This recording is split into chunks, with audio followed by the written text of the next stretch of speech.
This is the smell of a warm 3-day-old egg salad sandwich in a wimpy trash bag. Wimpy, wimpy, wimpy! Blech!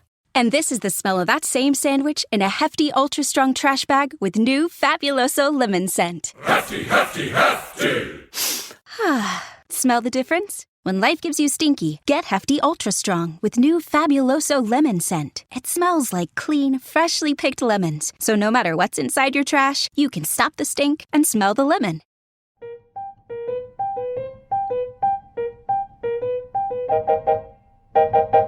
Hello, everybody. Welcome to this podcast that you're currently listening to. Yeah, we read it. My name is Laura Petro, and I'm one of your hosts. My name is Meggie Gates, and I'm your other host. Catching you up if you're just joining us for the first time. We are best friends, and we are reading young adult books from our youth. And we are talking about them on this podcast. And the first season is all about the Clique series. By Lacey Harrison, where the only thing harder than getting in is staying in. Wow, and we're on book 3. You're happy to join us now if you want to go back and listen to the other 2 episodes. You're more than welcome to do so right now. But we're going to get started on Revenge of the Wannabes. Yes. Book 3 of 13, 14, 12. I don't remember how many books are in the series. We're not really sure. But we're on book 3. That's what we know. I just put a lot of them at hold at the library. Cannot wait to come out with the haul. I got mine all for like $2 on eBay. Are you serious? Yeah, I found a really good deal where it was like buy 3, get 1 free. So I was like, this is a steal.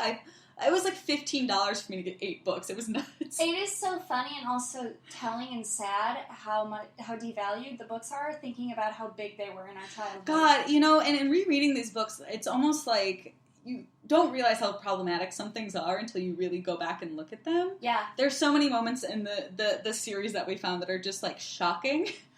I'm hoping that it didn't shape my viewpoint on internal sexism and also external sexism, because I can't imagine that it probably did. It probably did. It really probably did. Yikes. So to sum up where we're starting, the last book, most of it was a Halloween party, and then it ended with a fashion show to compete who would be the new school uniform designer, and Massie, Dylan, Claire, and Kristen won.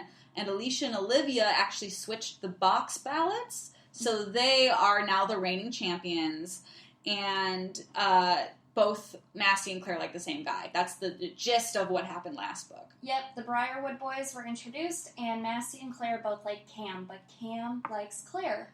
And Darrington likes no one but himself. Except, by the end of this book, he starts to like Massie, and Massie starts to like him back. Hot tea. Okay. So let's just dive in. I think we just really need to focus on Alicia to talk about right now. Alicia's Massie's beta, and the book starts from her point of view, which is not something we're used to. No, we're not. This one is a toss-up. She is in dance class, and people look up to her because she is really good at dancing to the Black Eyed Peas. But they also, they never really say what kind of dance Alicia does. They say she has perfect jazz posture, but she wouldn't be dancing to Black Eyed Peas in a jazz class. No, I felt myself suspended in that moment where they said that she walked really slowly and her hips shook. And I was like, I could feel it. I was like, when is she done walking? Oh my gosh. But yeah, so Alicia and Olivia, her new friends from the last book, they have decided, are like kind of in like the spells of starting their own clique, because Olivia keeps telling Alicia, you'd be better off without Massie. You could lead too. Exactly. They're very sun sign best friends, moon sign lesbian undertones. Yes. And she decides in the locker room, with the hype up of all these other ballerina dancers. I guess they're jazz. I don't know if it's jazz. It might be modern. I think it's jazz. I don't know. But they go to different schools, and they're like, yes, Alicia, queen, go off, girl. You have bigger tits, and you have a bigger house, and you're better than Massie. We read between the lines. And basically Alicia decides that she's going to throw her own sleepover on Friday nights, which is unheard of.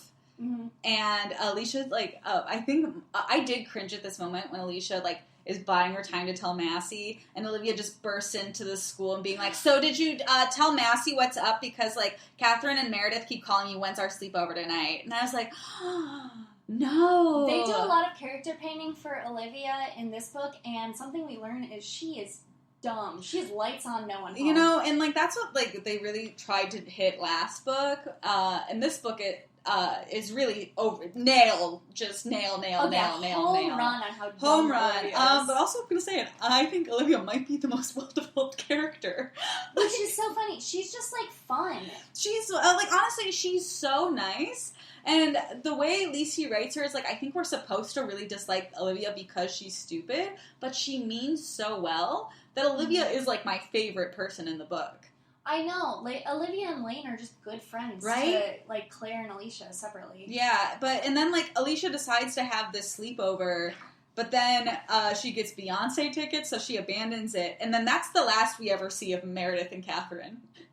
Isn't that weird? Like, it sets up, like, this is Alicia's new clique, and then it's just like, no, we're going to Beyonce, we'll get new people. All I remember is one of them said that Alicia looks like Penelope Cruz with a better nose, and then they said sayonara. Oof. I looked her up. Penelope Cruz does not have a She's nose. really pretty. She's really pretty. But now we have a visual of what Alicia looks like. I do have to point out one of my, like, favorite dark quotes. The first thing I marked in this book is because we know, you know, the readers and Massie know that Alicia cheated. So now we get to hear about Alicia's guilt. And the paragraph about her guilt is, like, kind of terrifying.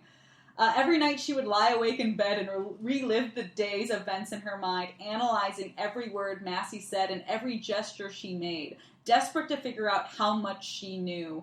Massie had been acting completely normal, though, so after nearly a week of nerve-wracking days and restless nights, Alicia figured she'd gotten away with it. But every now and then, she had to wonder, because Massie always had a way of finding these things out. Yeah. Isn't that, like, could you, why, it's like, again, why would you do it in the first place if you're going to feel this guilty about it? I know. It's so scary. It was like, that was like reading that, I was just like, fuck, Alicia.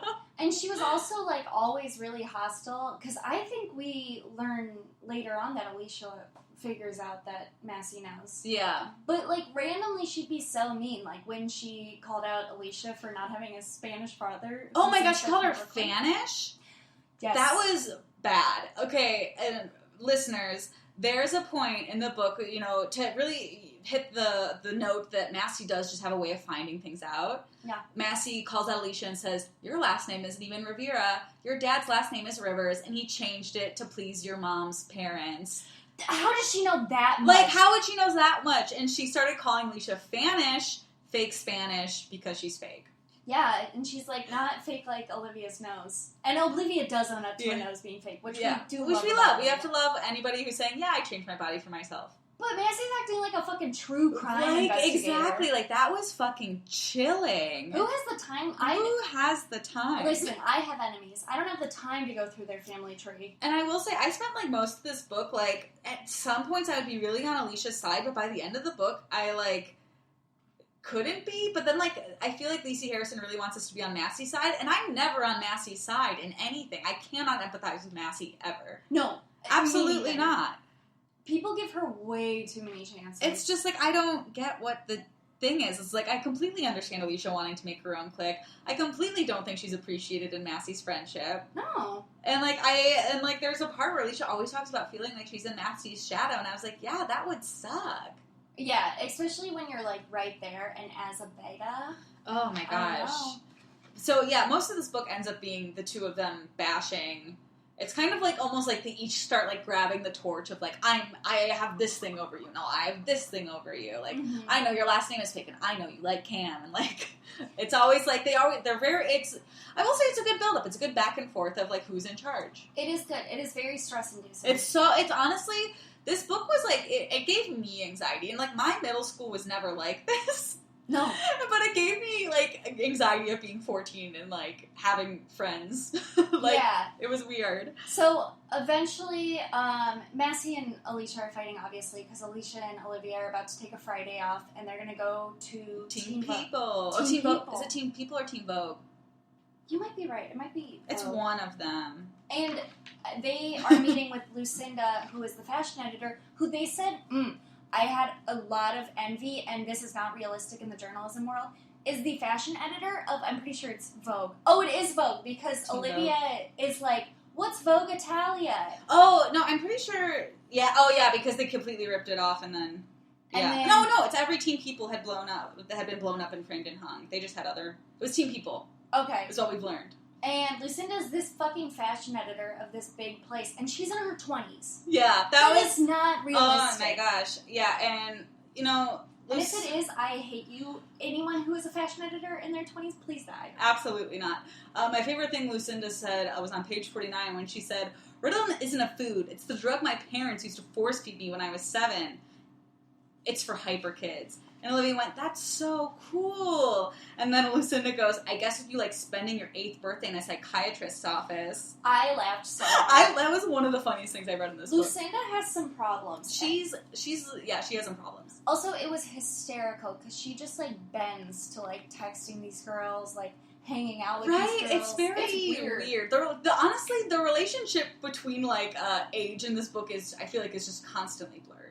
Also, so, like, when we meet Lucinda, she's a little bit pissed off because she is busy. Her inbox box is flooded. And she says, not a good day for my assistant's grandmother to die, you know? And then later on, someone else in her building also had a family member die. And she's like, I hate that everyone. And then she's like, what's with all these stupid funerals? God, that was so funny. It's so funny. I want more Lucinda, but I know we're not going to get her. I know. It's such a bummer. But anyway, this like kind of meeting with Teen People for their photo, like they are supposed to go for an interview for the school uniform, and instead it becomes about them getting hired for a photo shoot. Mm-hmm. And Lucinda just goes, bring me 4 friends. Not like they're not doing a casting. They just to put all of that on Alicia and Olivia. No, yeah, instead of a write-up in a huge magazine, which would give them so much more exposure, they're just going to be background models in a Christmas photo shoot, yeah. And so this is an added thing for Alicia and Olivia to really start to find their new clique. And again, we've abandoned Meredith and Catherine, who are in the first 40 pages of this book, never to be seen or heard of again. Never. Oh, no. And I really don't know at what point Alicia and Olivia just decided they needed duplicate Kristen and Dylan's. It just is suddenly brought up that they're looking for identical as possible to Kristen and Dylan, which is weird. It is strange. It was weird. Like, I thought they were going in just looking for who's really attractive in the school, who's who's got a good like status, who's like, you know, good at something, who's not annoying, who's pretty. And Alicia, I guess, would be pretty easy to get a duplicate of. She's blonde. Yeah. She plays sports. Everyone in high school does that. Yeah. But a redhead? A redhead who's constantly worried about how fat she is? That's unique. Well then, and also the fact that they're doing this in a synchronized swimming class just kind of adds to this, like, this book kind of feels like it could exist in an alternate dimension sometimes, just like a slight alternate dimension where it's just like, that's not how things work. Is it like an elective? I think so. Did you have those in middle school? No, we didn't even have a swimming pool. Okay, in our Catholic middle school, flex, we had electives, and I had to take one that was called Baby Think It Over, because at 14, they did not want us getting pregnant, and they were these robotic babies that would cry all through the night. That's terrifying. It fucking sucked. They do that exercise on Love Island. The UK Love Island. Yeah, they give them all robot babies, and then they rate how the couples did taking care of them. That is so I love funny. Love Island. Okay, but again, when they're looking for these girls, they settle on this girl named Strawberry, who has red hair, like dyed red hair. But something that made me mad is mentioned multiple times. She has mint green eyes. That's not a color of eyes. I'm sorry, it's not. Unless you're wearing colored eye contacts. Which it's not stated. Not realistic. It's not realistic. What was the other girl's name again? Oh my god, I honestly don't remember. She was not important enough for me to remember. All I remember about her was that she was second to Kristen on the soccer team. They at one point explained, I thought this was really funny. Honestly, some of this book is really funny, but her posture, like she was a parenthesis. Like she just bent over like oh, this. yeah, like I remember that. Gosh, what was her name? I don't know. Was Strawberry the one with anger issues? I think so. Okay, that makes sense. Because one of them, I was like, this girl could beat me up. This girl would bully me into adulthood, and I would probably cry. And I'm pretty sure that was Strawberry. The other girl... Corey is her name. Corey. It's Corey and Kristen. So, her posture is described as a parenthesis. Yeah, Think it's of a real half funny. crescent moon. I thought that was really funny. And I'm going to say something that's on my mind. Because, again, we know I love Olivia as a character. I thought Alicia starting her own clique would make her really, like, a good leader, because she knows what it's like to live in somebody's shadow. Alicia is a bitch to Olivia, 100% of the time. I know. She's borderline abusive to Olivia. Every time Olivia says something stupid, which is every time Olivia's around, Alicia's elbowing her in the ribs, like digging her nails into her arm, stomping on her foot as if to be like, no, you're not allowed to say stupid shit at Olivia. I know, and when they're in New York meeting with teen people, Olivia, like, sees this stand that's selling fake, fake Louis Vuitton scarves. Yes, and she's like, I should get these for the people in my life for Christmas. And that's really sweet. And then freaking Alicia just keeps making fun of them for being fake. And then she goes, I'm going to start calling you Faux Olivia because you're so fake. It's so sad. And, like, that wouldn't be mean at a base level, except she's now just written into the book as Faux Olivia. I know. That, when I got to that point when I was like, oh, so she is just Faux Olivia now to the reader as well. That's nuts. I hated that. I hated that. And then, cherry on top, Alicia steals all of Olivia's scarves for her clique. She gives them to them. She, like, if you remember... Alicia was such a bitch about these scarves and then takes them for herself. She takes them, she gives them to whoever she has as Secret Santa to in the school, and then makes Olivia give her Secret Santa gift as salt and pepper from the cafeteria table. That was honestly really funny, the description of Kristen, or Olivia trying to wrap salt and pepper had to shakers. Take the top. That was incredible. Oh my gosh. Okay, I think leading in that portion is going to lead. We need to talk about the mural. We do. So this is like, I would consider maybe going into the climax of the book. Massie, Dylan, Kristen, and Claire. So there's two separate cliques at this point. Obviously Alicia's competing with Massie's clique. And Massie has this old barn stable in her backyard that her parents are converting into a gym, and she has one of her classic Friday night sleepovers, and it is called Glue Headquarters, which is Girls Like Us headquarters. Yes. And the girls come up with this mean as fuck plan. It's scary. Like, it's scary. It is, because they bring Alicia and they blindfold her. And they blindfold Alicia, and are just, like, making noises. Yeah. So she, like, can't figure out what's going on. She can't figure it out. And then, eventually they unblindfold her, and the mural is just, like, absolutely shocking. It's, like, a painted mural of, like, Massie revealing, like, I know how you cheated in the competition. Claire's my new best friend. You're out. Mm-hmm. Fuck you. Yep. Get out of here. It didn't say fuck you. They don't say fuck in this book, but I kind of wish they did, because it was a big fuck you. It is. They painted the State of the Union and said in Claire, out Alicia, and then they repainted the catwalk when they won. And they painted Alicia's, like, drawing. They gave her huge boobs. Huge boobs. Ginormous. Which, like, again, really just salt in the wound at that point. Yeah. Alicia is already... honestly, again, the amount of times they comment on Alicia's boobs in this book is problematic because she is 14. She is 14! She is 14. And even, oh my gosh, after she, like, leaves in tears from this mural thing, because, like, think of all these people who she thought she was fine with just being like, we've known about your secret for months and we've all secretly hated you for a while now. Leave. Mm-hmm. So she leaves crying. And then Todd is kind of just on her side now. Todd, yes. Yeah, exactly. I think he probably felt bad. Also, Todd is, like, really lonely. I feel for Todd. I feel it for Todd. But at one point, he is overhearing the sleepover that Kristen, Dylan, Claire, and Massie are having.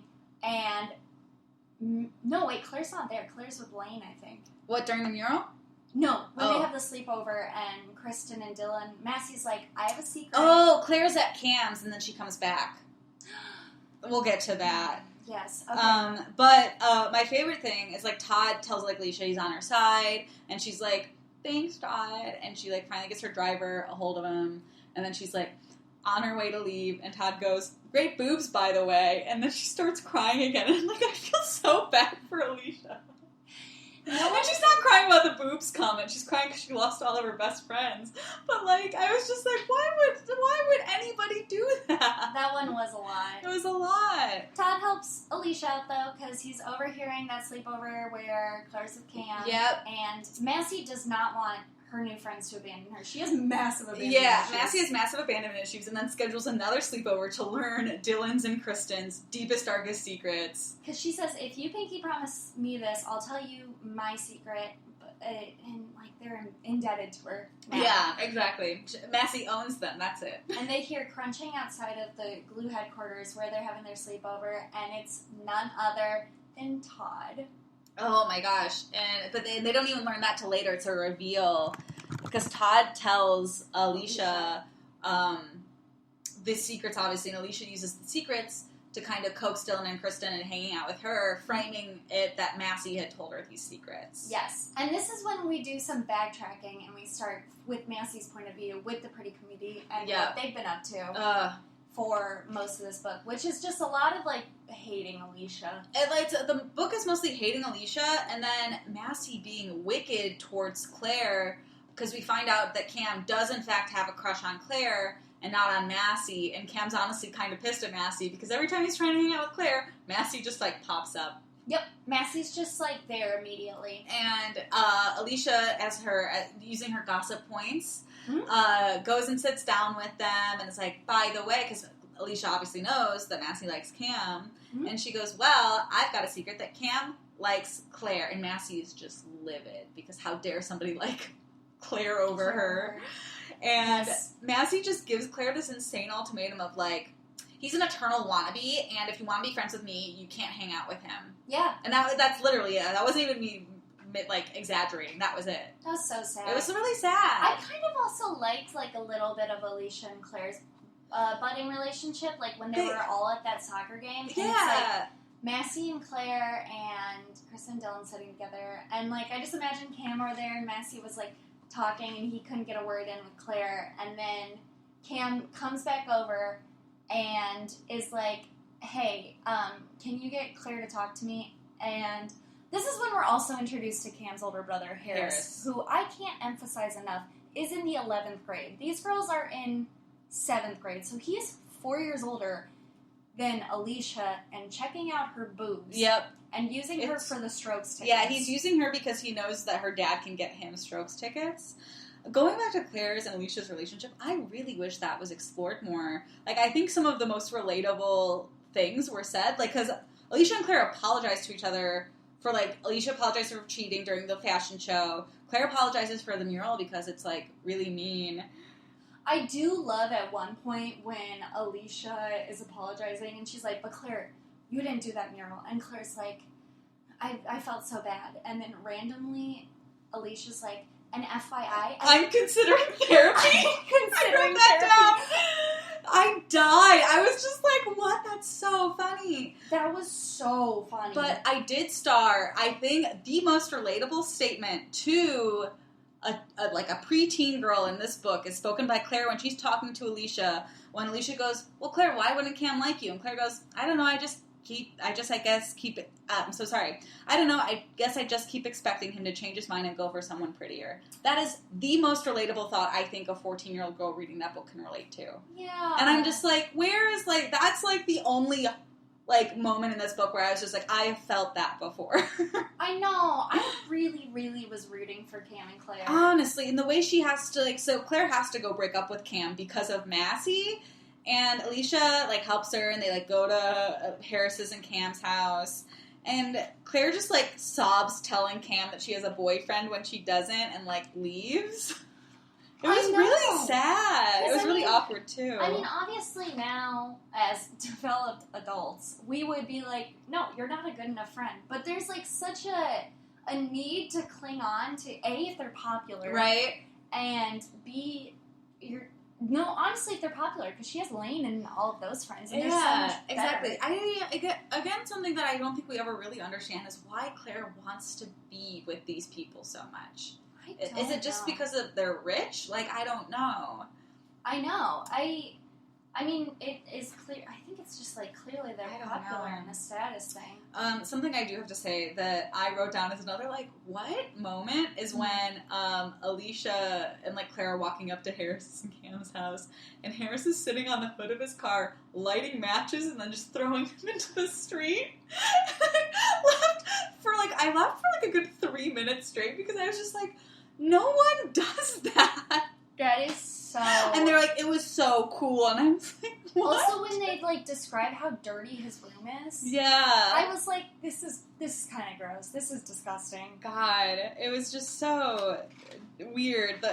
The Harris and Alicia relationship was, like, really weird. I didn't like it. He was, like, hitting on her, but also acting like she was a younger sister. Like, pats her on the head when she leaves his car. Yeah.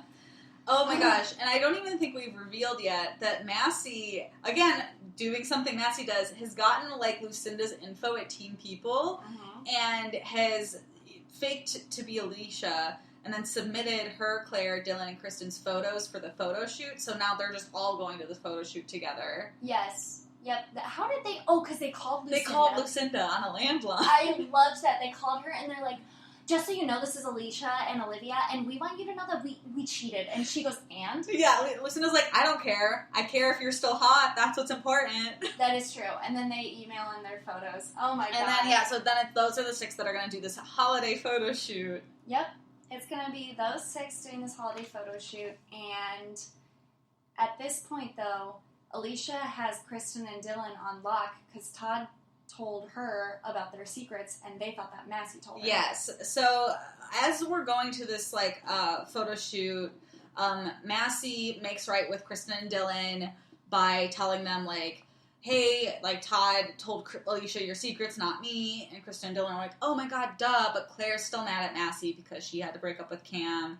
And Alicia's just trying to keep in control of her new clique because Strawberry and Corey keep just doing things that she doesn't like. And not only has Claire at this point, A, heard these things from Massie, but B, Alicia tells her that when she went to drop off the Strokes tickets at Harris's house, she saw Cam and Massie going upstairs to his room. And not only this, but they have this weird thing where they are, like, slapping each other's butts. They slap each other's butts, and it's really uncomfortable. It is weird. Because I pictured them running up the stairs, and he's just, like, spanking her, and I was like, oh, so they're clearly gonna fuck. Yeah, it sounds like they're gonna fuck, but they're also, like, 14. 14. This is true. Sometimes, when I read these books, I will, like, feel like Lacey wants them to be older, and then has to, like, backtrack because they're not. Who the fuck is gonna... running up the stairs spanking, I do that now to my partner. Exactly. I would have been... I was too scared to... I was way too nervous to do that at 14. Are you kidding me?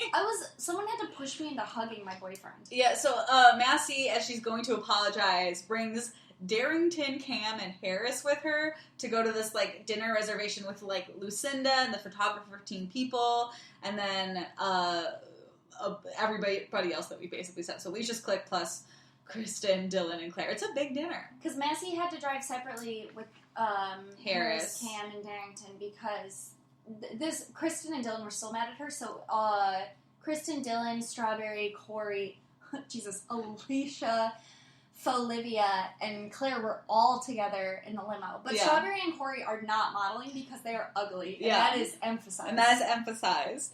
But I will say, something that I want to make a note of is when Massie, Darrington, Cam, and Harris show up to this dinner, they're being real dicks to the people who work at this restaurant. Yes. Oh my god. Literally, Darrington pushes Cam into a big-chested waitress, and then they just laugh about it. And I'm just like, what the fuck? I know. And these waitresses are, like, seem so tired, too. Yeah, they're just being so mean to these people who work at a restaurant. And honestly, people, don't be mean to restaurant people. They work for tips. That is such a hard job. Exactly. And, like, clearly, I get Massie being mean about the service industry, but the way that they described, like, Cam, and it kind of seemed he was, like, middle class. Well, I guess he didn't get pushed in. Maybe Darrington is also, like, the 1%. But anyway, I think we need to fast forward to just eventually, like, Strawberry and Corey just leave, I'm sure never to be heard of again. And they're going to have the photo shoot, which is a Christmas Wonderland photo shoot, Santa, everything. And instead of a photo shoot, there's about like an 8-page, really physical fight between all like 6 of the girls. It is true. Like, personally, Kristen and Corey sound like they're going at it, because they're still here at this point. Yeah. Right? Yeah, I'm they're in pretty the, sure.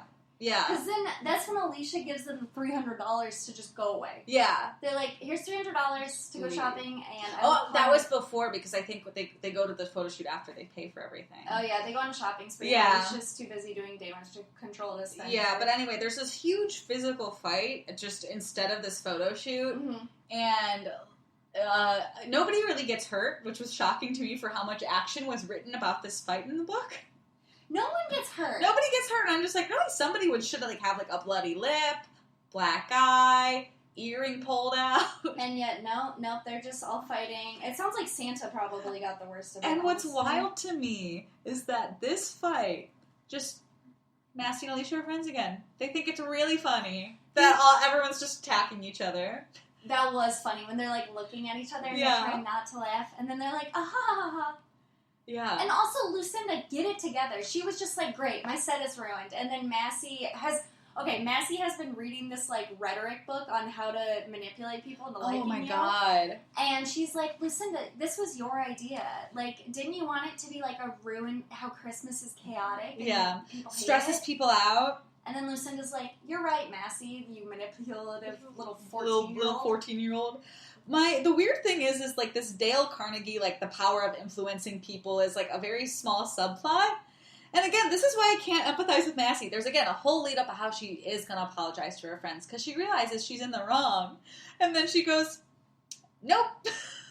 Yeah, she gets really pissed off. Yeah, she finds out all her friends were hanging out without her and just goes, no, I'm not going to apologize now. I'm going to get even. Dale Carnegie never knew about Westchester. It was weird. Yeah, her mom's on a weird trip with the book club, and she's like, I'm calm now. Here's all these weird philosophy books. Okay, and as we're wrapping this thing up, before we get into our list of our top 5 fucked up things that happened in this book and our State of the Union, is there anything in your notes that you just really needed to just mention because it was so much fun? Oh my god. I mean, we're going to get into them. My favorite one, obviously, in the WTF moments. But Because I do have one. This is so unimportant, but I have to say it. Okay, go. So, this is an unimportant add-on, but it is my new decided fan theory. I'm going to say it, William Block is having an affair with Kendra, only because on page 69, Kendra just says he has a late meeting and he won't be home till after dinner. We don't really know what William Block's job is, though. I did Google the Clique wiki fandom. What? And it doesn't say. Oh my god. And so when she said that, I was like, nobody has a late meeting. Wait, so do you think he's having an affair with the Lion's mom? I don't think with the Lion's mom. I just think in general. That's my fan theory. Okay, I did forget about that they were working late. Yeah, but it's just like, I don't buy it. I don't know. If he makes that much money, he probably isn't working that late. I do like how, honestly, this one wrapped up the nicest. Like, we still got a cliffhanger. Claire might be moving to Chicago. That was the cliffhanger, which, like, was good, but I think this, in contrast to, like, the first and second book where they ended, like, the same. Yeah. I like the wrap-up in this. And Massie likes Darrington, even though he still wears shorts in the Oh, winter. my God, his knees are so purple. I think I liked that change of menu because it seemed like new piece for the 4th book to start off with. Yeah. Well, new piece except for Claire leaving. I know. That makes me so sad. Like, I don't want Claire to leave. But, like, I know she doesn't leave because I read, like, 8 of these books when I was a kid. I don't remember spoilers. So, okay. Now it is what the listeners have been waiting for. Our list of top 5 somethings that's happened in the Clique books. This week, or this episode, is the top 5 fucked up things that happened in this book.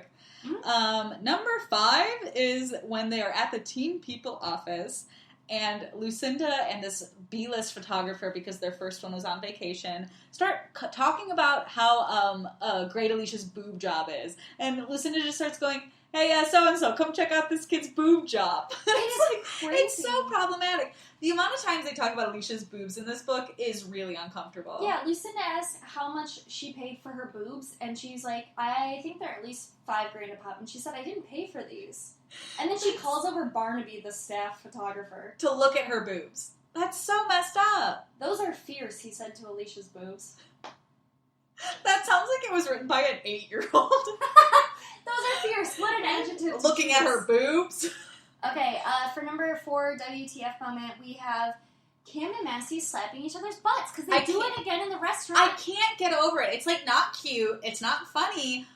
Like, Massie, that's supposed to be your like new best friend's guy. And they do it again in the restaurant, and this is after, so Massie went over to Cam's to be like, hey, I put Claire up to this. She has no boyfriend in Florida. So Cam is once again has a crush on Claire. Then why are you guys slapping each other's butts? Probably because they're 14. Probably because they're 14. Yeah, okay. Number 3 on the WTF moment, and we have a lot to say about this one. So much. It's Harris and Alicia's age gap. 4 years. 4 years. He's 4 years, and he's like gaslighting this girl into like liking him so she can get something out of it. Exactly. Like, he is at this point, he's in 11th grade. So yeah. He's probably 17. Yeah, and he's like flirting with her. Staring at her boobs at the soccer game. Yeah, using her to get concert tickets and being like, oh, you're the best. God, I fucking hated that. I really do not like Harris. That was creepy. Yeah. Number 2, quite obviously, we have Massie giving Claire the Cam ultimatum. It's just so that put a bad like feeling in my stomach reading that. Like, it just was like it was almost like too mean. Yeah. It was like too unreasonable and too mean. Just because she doesn't get him, she labels him an ew, an eternal wannabe. Shut the fuck up. Shut the fuck up, Massie. You're just mad because nobody likes you. Yeah, exactly. Alright, and number 1 on our WTF list, we talked about it, we have to emphasize it. It's the mural they make for Alicia. Wow. Just wow. I would hate being in a bar and not knowing what is coming, and my friends just fucking attack me like that. Like, and it's, like, that's something so, like, and I hardly remember reading these books, but I forgot about this mural part, and I remember when it started and they blindfolded Alicia just being like, what is about to happen? Like, I thought they were gonna, hurt her. I couldn't figure out because they were painting the walls. I did not know what it was going up Right? to. I thought they were going to hurt her too. Yeah, that's like, it literally starts like they're going to hurt her, and then they just kind of like tear her character to shreds. Yeah. And I guess. yeah, I would have cried too if I was Alicia. That's harsh. Oh my god. But I also wouldn't have cheated in a fashion contest with my friends. Who has the energy? Who has the energy? Oh my goodness, that's a good list. That's a good list right there. Well, should we end on our State of the Union? Absolutely. So for our first in of this book, we're going to say high fives because out is butt slapping. We hate the butt slapping. Don't do it. It's not cute. It's creepy. It's weird. Platonically, I don't even think I do it with my friends. I know. I wouldn't do it either. I wouldn't do it, one, with anybody my friend likes or is dating, and I wouldn't do it with any of my friends. No. It's out. It's out. Out, hard out. Out, hard out. Okay, and then number 2, in Todd and Alicia. I really like their banter a lot in this book. I do too, and Alicia likes the flirting. Yeah, and it's like Alicia has fun with it, and it's like not creepy about it. Mm-hmm. And then out is Todd and Massie, because Massie's always been a big ol' B word to Todd. I know. Rest in peace. Rest in peace. Him calling her his pet. Oh my gosh. My favorite. Rest in peace. And for our last, well, we should do the out first, because it'll make more sense. Out, definitely telling your friends who they should date. Can't do it. It's just out. It's been out forever, and it should continue to stay out. It should continue to stay out, please. And that means that the in for that is support. Support your friends. That's it. That's a hard. That's a hard in. It's a hard in. That should always be in. We love it. That's gonna be in for the rest of Yeah, We Read It. Yep. Supporting your friends. Supporting your friends. And most importantly, supporting Meggie and Laura. Supporting Meggie and Laura, the hosts of Yeah, We Read It. We just read Revenge of the Wannabes. We'll be back with our next episode, Invasion of the Boy Snatchers, which is the 4th Clique book.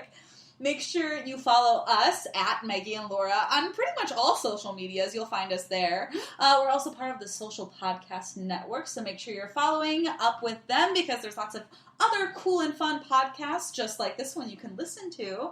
But other than that, I guess we're going to go do something else now. Read the next book. We're going to read the next book. All right, bye. Everybody!